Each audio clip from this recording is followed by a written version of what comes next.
our recruitment up until kind of about 10 months ago, we didn't really have a specific team looking at our graduate recruitment. It was very much a sole grad who was on rotation, who would look after it for 6 months and then pass it on to the next grad who would look after it for 6 months. So how they ran that is a miracle, and all credit to them, because they were doing a crazy amount of work to kind of make sure that was running.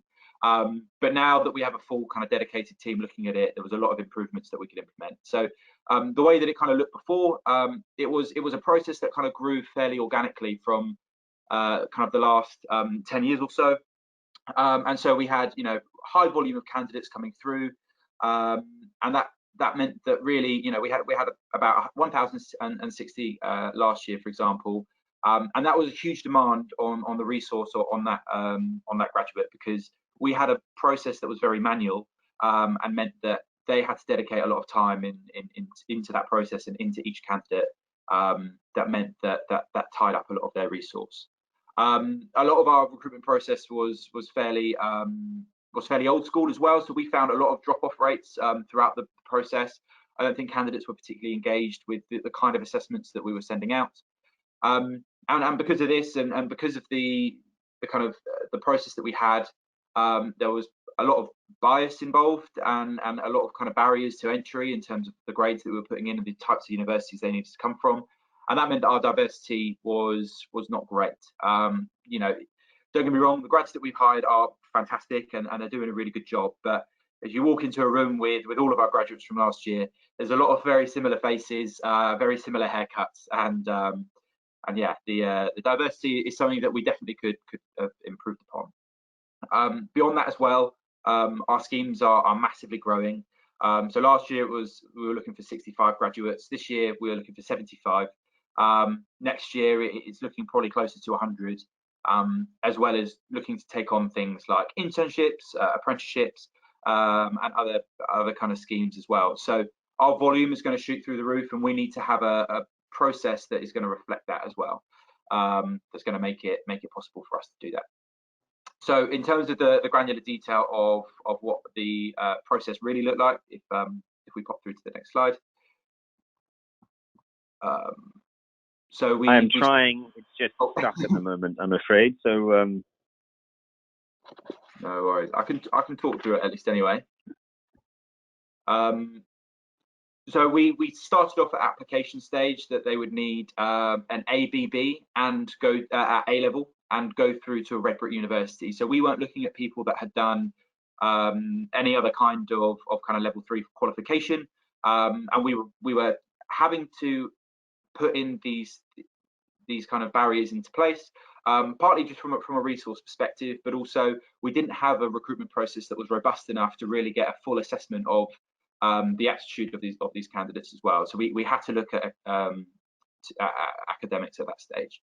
After this, we went through to a numerical and verbal tests that again was kind of old school in the way that it was. The email that would go out wasn't particularly engaging. It just wasn't really reflective of the kind of company that we are today.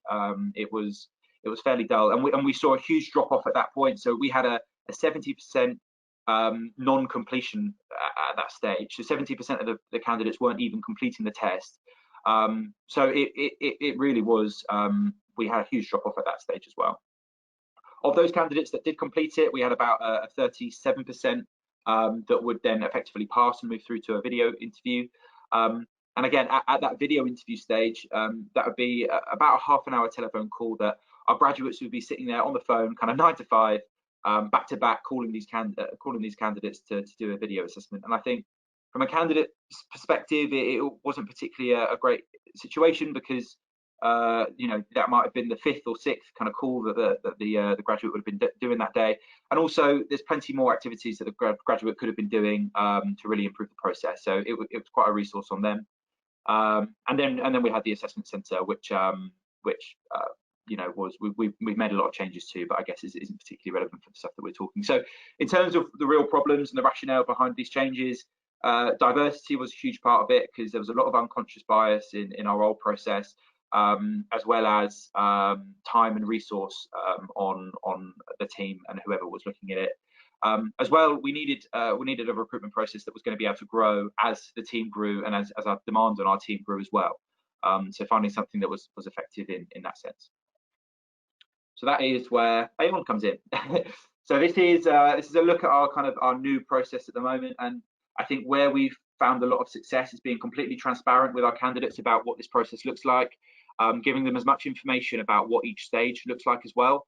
And we found that has made them much more engaged, because these activities and the assessments that we're running, I think, are a lot more exciting and a lot more engaging from a candidate perspective. So we've got the application stage, which we've removed that red brick ABB restriction. Now all you need is the right to work in the UK and a degree, or you're going to finish a degree in the next year or so. So that's as far as we go for that. And then there's the personality and digital readiness test, along with the video interview as well after that, before inviting them into an assessment day.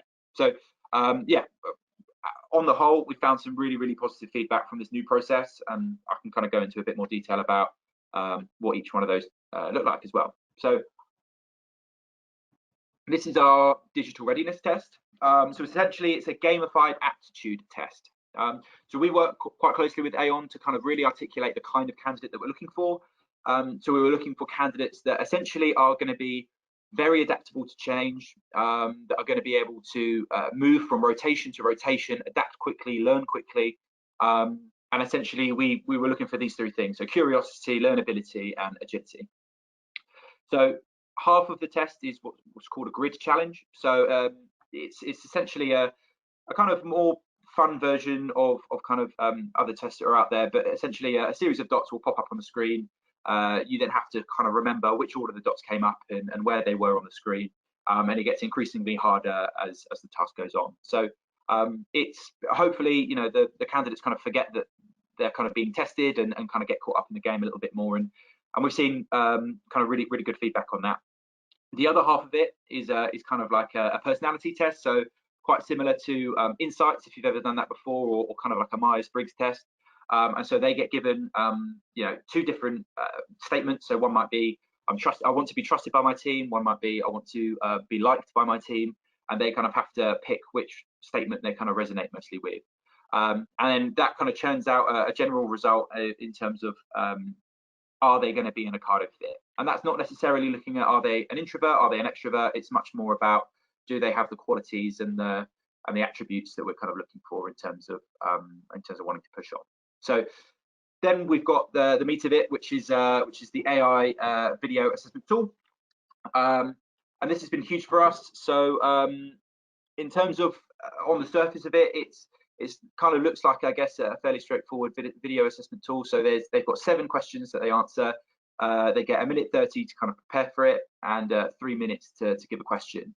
Now, the first question, all of these questions, sorry, are graded from 1 to 9, and each question is looking at a specific attribute. So you can see them on the right-hand side, things like resilience, communication skills, and things like that. So the first question is graded by us, and that first question is, why do you want to work for this specific scheme? And that's really, you know, however well they do in their other questions, if they can't articulate why they want to work at Ocado and why this scheme specifically, then really what's the point? So so yeah, the other questions, there's a lot of research that have gone into the AI that are graded by AI, sorry, and there's a lot of research that Aon have put into that to make sure that it's completely unbiased, as well as truly recognizing the kind of language that good answers have. So just to give you a bit more context, it doesn't look at any facial recognition, and that was really key for us when we're looking at getting these kinds of tools. It's purely looking at the script of what people are saying. There's been other companies that I think have used facial recognition things before, and it doesn't go so well, and kind of rules out certain types of candidates and things like that. So it's purely looking at the script. And the AI is sophisticated enough that it can pick up accents, it can pick up local colloquialisms. So if someone says it was really mint and they're from Newcastle, it can kind of understand the context of what they're trying to say. So that is ultimately what the tool looks like. And because this is suddenly so less time consuming on our end, it means that we're able to process so many more candidates at this stage. So we've able to have, I think it's well over 1,000 candidates complete this stage, and to which then we have a kind of general pass mark, and then from there we're then able to invite them into an assessment. So in terms of why it's been so successful for us, it's completely stripped away that bias that might have been in there. The AI is not biased; it's very indiscriminate, and you know, we are looking purely on that passion element. So there is a slight human control there, but for the most part, it's the AI that is taking that away from us, taking that unconscious bias away, and being completely transparent with it.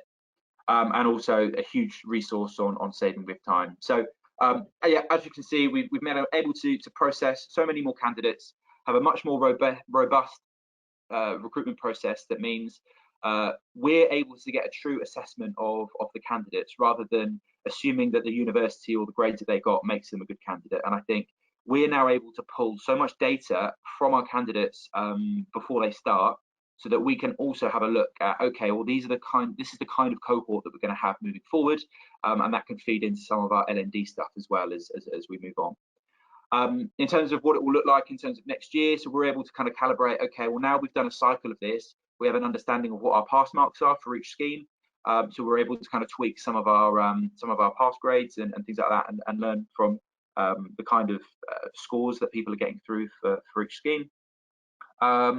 And we've also seen a massive increase in our diversity factors at the moment as well. So schemes that are typically very male dominated, our engineering scheme and our software engineering scheme, we've seen a big increase in the amount of females that we've offered and have accepted, which is really great to see. And across the board, we've got about a 50-50 gender split as well, which again is a big improvement from last year. And as well, we have 1/3 of the candidates that we've offered wouldn't have even made it past the application stage last year. So it just goes to show as well, from a maybe a socio-economic kind of diversity as well, it's definitely really improved. So yeah, that's kind of the long and short of it, really. It's been a massive change for us, and it's been a big adapting kind of the way that we've been doing our recruitment, but we've seen a lot of positives from it. And I think now it's a case of looking, okay, well, how can we roll this out to other areas of the business to solve these similar problems in other departments and in other areas of recruitment.